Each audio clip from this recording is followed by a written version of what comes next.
আসসালামু আলাইকুম রহমতুল্লাহি ওয়া বারাকাতুহু।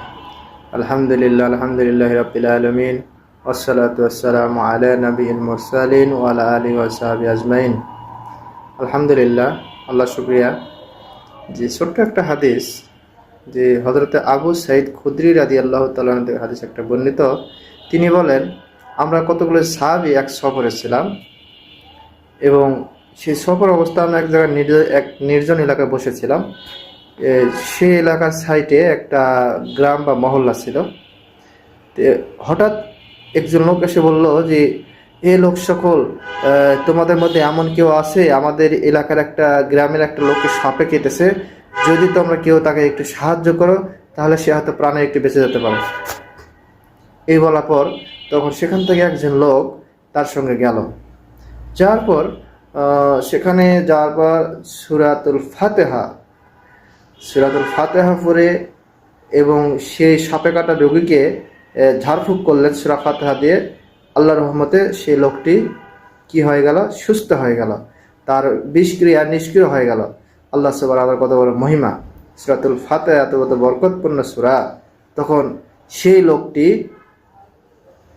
এই শিফা পাওয়ার পর ওই যে লোক, যে আল্লাহ রাসূলের সাহাবী, যে লোকটি তাকে ভালো করলেন সূরা ফাতিহা পড়ে, দোয়া কালাম পড়ে, যে তাকে ঝাড়ফুঁক করলেন, তাকে কিছু ছাগি দিলেন, মানে ছাগল দিলেন।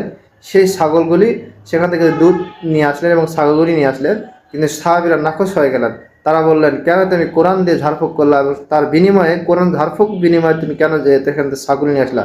এর বিষয়ে আমরা আল্লাহ রাসূলের কাছে আমরা জিজ্ঞেস করব। আল্লাহ রাসূল যদি নিতে বলে তাহলে আমরা নিব, গ্রহণ করব।